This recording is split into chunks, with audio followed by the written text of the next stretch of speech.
Una de las cosas más bellas cuando leemos la Escritura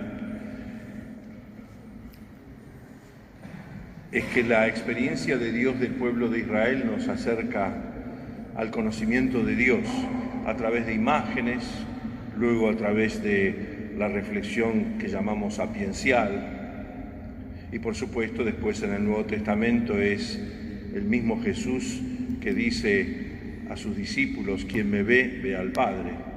Pero estamos hablando de una historia sagrada, como solemos llamarla, historia santa, que manifiesta ante todo la infinita paciencia de Dios. Dios nos invita no a buscarlo en el vacío, ni en el autoconocimiento solamente, de un modo exclusivo o excluyente, sino que cada etapa de nuestra historia, como la del pueblo de Israel, revela cosas, atributos de Dios. Y así, en la etapa nómada del pueblo de Israel, sobre todo saliendo de la esclavitud de Egipto hasta la tierra prometida, 40 años de éxodo, el pueblo de Israel va comprendiendo cosas de Dios a través de su experiencia vital, itinerante. La luz en medio de la tiniebla,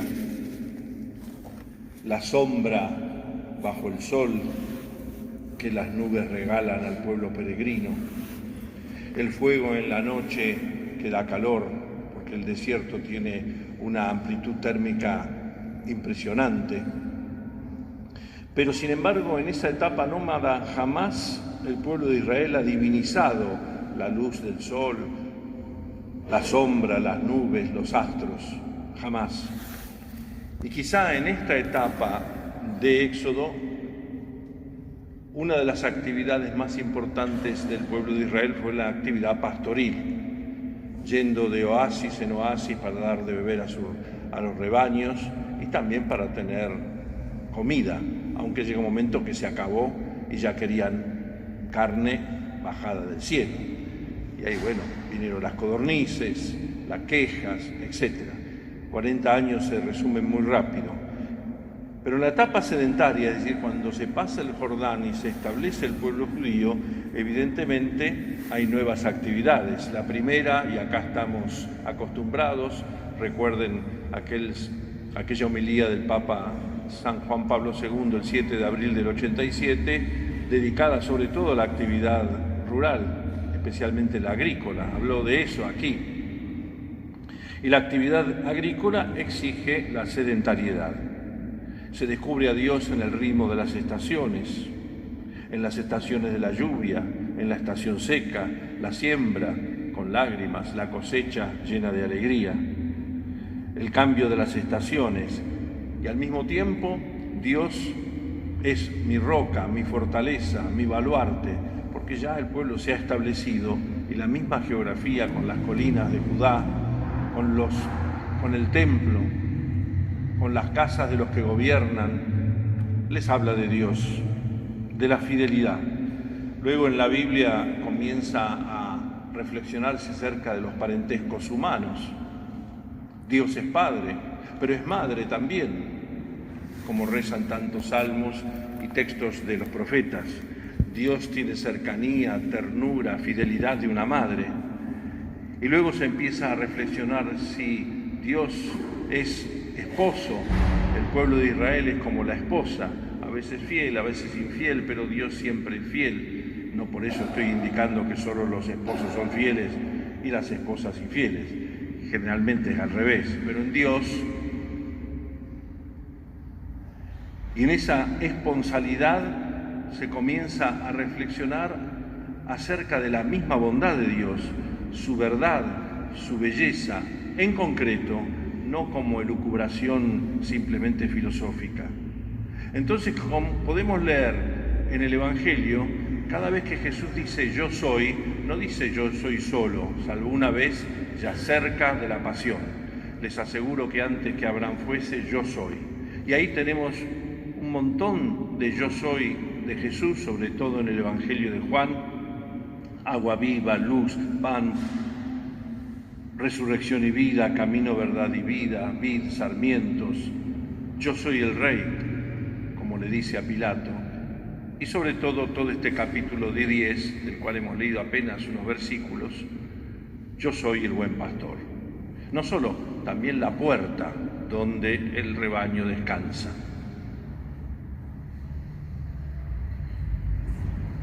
Las etapas de la vida de la Iglesia son parecidas. Desde el primer pastor que Jesús ha nombrado como su vicario en la tierra, Santa Catalina de Siena, una gran santa dominica, doctora de la Iglesia, en 1970, señalada con ese título tan bello por el Papa San Pablo VI, llamaba al Papa, al sucesor de Pedro, en medio de momentos muy difíciles como el siglo XIV, donde si nosotros hacíamos trizas papas sin razón, solo por opiniones partidocráticas, etc., imagínense que en aquel momento había simonía y otras cosas que no vale la pena decir. Sin embargo, nunca dudó Catalina de Siena, aún escribiéndole cartas a los papas, llamarlos de esta manera tan dulce y tan fuerte: dulce Cristo en la tierra. Pues tomo las palabras de Santa Catalina y digo, Dios nos ha regalado otro dulce Cristo en la tierra. Sucesor de Pedro, y como es sucesor de Pedro, de 266 papas antes que él, León XIV. El Apocalipsis, como la luz del cirio pascual, no es destrucción, punición, escarmiento, sino revelación. ¿Y qué es lo que nos revela? Que Dios nos sostiene con su mano, como dice Jesús en el Evangelio de hoy. Nadie me las quitará de mi mano. Como la vida de Jesús está en las manos del Padre. Muchas iglesias en Roma, sobre todo las más antiguas, en el ábside, cuando está Cristo crucificado en esos frescos y mosaicos tan bellos, aparece una extraña mano arriba que sostiene, parece sostener la cruz. Es la mano del Padre. Aún en un momento de cruz, Dios sostiene con su mano. Y lo decimos, Dios te va a sostener con su mano. Y el buen pastor, cuando vemos a Jesús abrazando esa oveja perdida, oveja encontrada, nadie me las puede quitar de mi mano. Apocalipsis no es tampoco todo se acabó, el horror hollywoodiano, sino palabra final. ¿Cuál es la palabra final? Que tanto amó Dios al mundo que a su propio Hijo entregó. Y que este buen pastor ha venido a dar la vida por las ovejas. Y si la palabra final es la palabra final, yo recuerdo, hablando de otro sucesor de Pedro, San Juan Pablo II, en su primer mensaje en la Jornada Mundial de la Paz, 1 de enero de 1979, había sido elegido en octubre del 78, dice al final de ese mensaje, la paz será la última palabra de la historia. Y qué paradójico o providencial que las primeras palabras en la logia de San Pedro del Papa León haya sido la palabra paz, 4 veces en muy pocas palabras, la paz. Una paz que desarma, es desarmante, y una paz desarmada, dijo.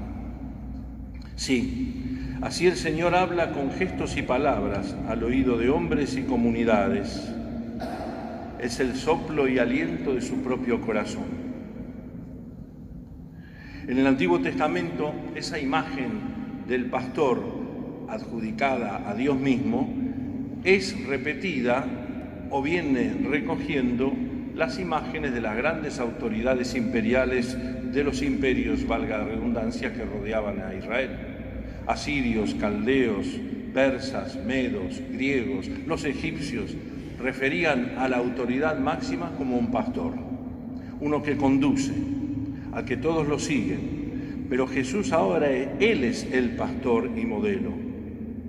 Sí, en el Antiguo Testamento, cuando se habla de pastor, se habla del poder de gobierno de toda autoridad. Y los profetas a veces critican mucho a los pastores que el mismo Dios ha puesto para su pueblo, pero que no cumplen las funciones para las cuales Dios los ha elegido. Jesús, en el Evangelio de Juan, en el capítulo 10, que les invito a leer después en casa o esta semana, para los que vienen a misa se lee casi toda esta semana, opone la imagen del buen pastor, que es la suya, a falsas ideas que nosotros tenemos del pastor. El pastor no es como el ladrón o el asaltante que roba, mata, hace daño y si busca las ovejas, las busca para sí. El buen pastor es el que viene para que las ovejas tengan vida. El buen pastor no es como el mercenario o el asalariado que si viene algún peligro, alguna fiera o alguno, huye, abandona a las ovejas, salva su pellejo, porque en el fondo es asalariado y no le interesan las ovejas, no son suyas. El buen pastor, en cambio, le interesa las ovejas y arriesga su vida por ellas. Advierte Jesús sobre los extraños. El extraño no conoce a las ovejas y las ovejas no lo conocen. Uno puede ir a un rebaño que no es el propio, las puede llamar de la misma manera, con esos monosílabos típicos de los pastores, y las ovejas van a seguir pastando, ni bolilla. Viene el pastor que conoce a las ovejas y ellas lo conocen. Dice las mismas onomatopeyas o monosílabos y las ovejas comienzan a balar y a seguirlo. No, el extraño no conoce a las ovejas y ellas tampoco. El extraño se basta a sí mismo. En cambio, el buen pastor conoce a sus ovejas, ellas lo conocen y lo siguen. En una palabra, el buen pastor es el que acoge, cuida, conduce. La palabra que se usa y se repita tanto en este capítulo 10, el buen pastor, viene del griego kalos, que significa mucho más que bueno, buenito. Es bueno, es bello, es verdadero, es hermoso, pero mucho más que una belleza estética. Por eso el Evangelio nos pone una luz de alerta frente a aquellos que se pretenden ser salvadores de la patria. En el tiempo de Jesús, los celotes o los fariseos, que consideraban que ellos mismos eran los únicos que podían regalar la pureza y la verdad, más ideología y partidocracia que la del Evangelio, por supuesto, que no lo es.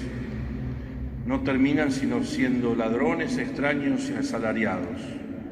El buen pastor me lleva a la totalidad de la amistad. Pero ustedes están aquí porque van a agradecer conmigo el regalo de este dulce Cristo en la tierra. Y me preguntarán, ¿lo conocen? ¿Cómo es? ¿Es bonito? Bueno, hoy en día las redes lo han mostrado de todos los colores. No llevamos sino 4 días y cada día que hace, que no hace, pobre hombre. Pues nació en 1955 en la ciudad de Chicago. Ya la ciudad de Chicago nos indica un lugar de una ciudad muy cosmopolita, aún hoy, una de las ciudades más cosmopolitas de Estados Unidos, llena de emigrantes de Europa, de las naciones eslavas, sobre todo polacos, y de pueblos latinoamericanos. Hay barrios y barrios y parroquias que no pueden sino celebrar la Eucaristía en castellano, porque sobre todo de mexicanos, a quienes llamamos, pero no despectivamente, chicanos, ya se han establecido ahí. Uno puede encontrar muchas colonias de mexicanos en Texas, pero sobre todo también en Chicago. Eso hace que quien nace en una ciudad así ya se acostumbre a vivir en una ciudad cosmopolita. Ustedes me dirán, bueno, Buenos Aires lo es, sí, pero aquello es más cerca de emigrantes de todos los tiempos, no solo de la gran migración de nuestra república hacia fines del siglo XIX y primeras décadas del siglo XX. Por lo tanto, eso ya hace que una persona nacida en una ciudad así tenga un contacto inmediato con muchas nacionalidades y estilos y modalidades, sin perder el sentido práctico. Escribía un hombre respecto al Imperio Romano y decía y hablaba del genio práctico de Roma. Grecia era el lugar de la especulación, Roma era a las cosas. Y Estados Unidos lo es. No es crítica o es valoración artística. Uno que conoce a gente de Estados Unidos son muy prácticos. Después puede ser práctico para robar o para hacer el bien, pero eso es otra cosa. Muy prácticos.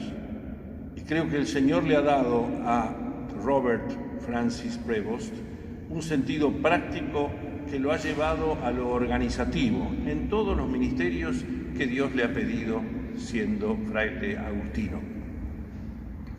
Un sentido práctico que lo ha llevado a trabajar en distintas tareas en su propia orden mendicante, como la dominicana, son más o menos órdenes de la misma época.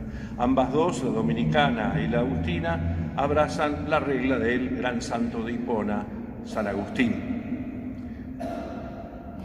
Luego, siendo agustiniano y con la regla de San Agustín, el Papa que el Señor nos ha dado tiene un muy fuerte sentido comunitario, porque la regla de San Agustín, el incipit, cómo empieza, es lo primero para lo que el Señor nos ha unido, es para tener un solo corazón y una sola alma hacia Dios. El lema de él, somos muchos en uno, Cristo.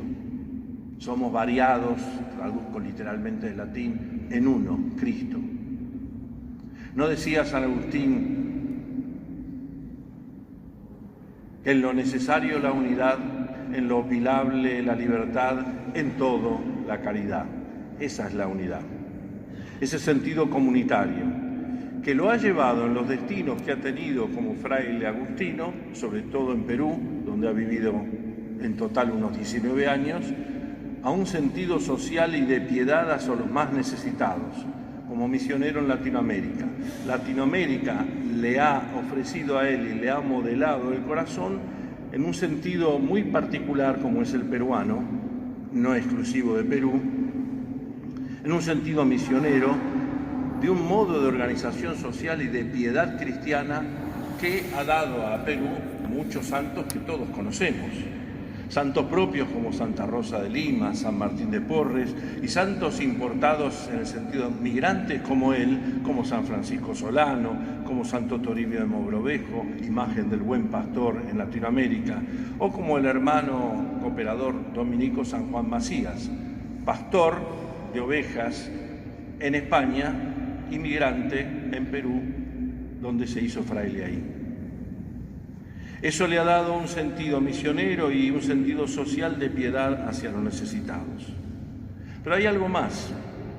No solo el carisma, sino el haber sido un hombre de derecho, ha estudiado derecho canónico, le ha dado el conocimiento necesario, institucional, para que el carisma, que es como un agua viva, porque lo es, sea conducido por canales institucionales.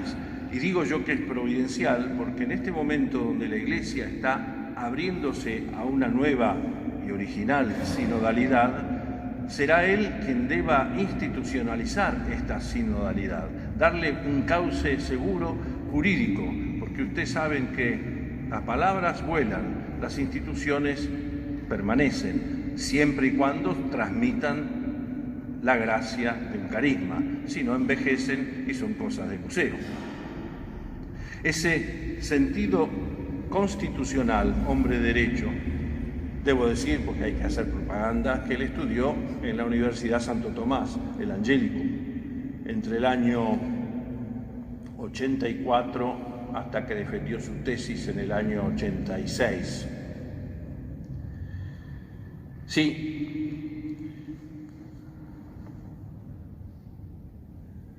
Un datito más, porque yo esto no es que lo estudié en un libro, sino que, gracias a Dios, así es la providencia, hemos sido superiores generales de las dos órdenes de pertenencia en los mismos tiempos, a partir del 2001, julio del 2001 quien les habla, septiembre del 2001 el nuevo Papa, hasta 2010 en mi caso, son 9 años, un periodo suficiente. En el caso de él, en los agustinos el periodo es de 6 años, fue reelegido, en el 2013 terminó. En el 2014 fue elegido administrador apostólico en Chiclayo, que es una ciudad hacia el norte, da al Pacífico, muy pobre, muy de desierto, Y a los pocos meses el Papa Francisco lo nombró obispo de Chiclayo. Y en el año 23 lo hizo cardenal en fines de septiembre, el 30 de septiembre, lo hizo cardenal y ya participó como cardenal en el Sínodo de los Obispos, primera y segunda sesión, y como prefecto, con esa experiencia, de la congregación o dicasterio para los obispos, porque en cuyas manos pasan los nombramientos de todos los obispos. Es el Papa el que los elige, pero el que prepara los expedientes, las cosas, las ternas y esas cosas que puede ser rechazada es él. Así que Dios nos ha dado, hecho simplemente con una paleta de algunos colores, un perfil. Ahora, ¿eso garantiza que sea bueno? No. Es el Espíritu Santo y la gracia quien ha tejido desde antes y de antemano providencialmente con estos talentos a nuestro Papa León, y está en él con su libertad, esa libertad que el Señor nos ha dado, ser fiel al Espíritu Santo y conducir la Iglesia para el tiempo que la providencia de Dios lo permita. Demos gracias a Dios. Yo nací un poco después que él y tengo recuerdos del Papa que mi uso de razón me permitió conocer a través de mi madre, mi padre, San Juan XXIII, San Pablo VI, Beato Juan Pablo I, San Juan Pablo II. De Benedicto no tengo yo el don de decir que va a ser beato y santo, pero me parece que por abajo de las patas, como dicen en el cambio. Y estoy seguro, no lo vamos a ver nosotros, quizá en el cielo, doctor de la Iglesia, porque el más grande teólogo del siglo XX. Siempre hay que elegir, pero... Y cuando uno lo conoce se da cuenta que lo era, no solo de palabra y de seso, sino... De Francisco yo no voy a hablar porque es demasiado. Es el que me trajo aquí. Capaz que eso es una penitencia para ustedes y no lo quieren entonces, pero no sé. Pero realmente vamos a pasar tiempo saboreando. Qué lástima que tenga que morir para que digan, ay, era tan bueno, como dijimos los obispos el otro día, y termino.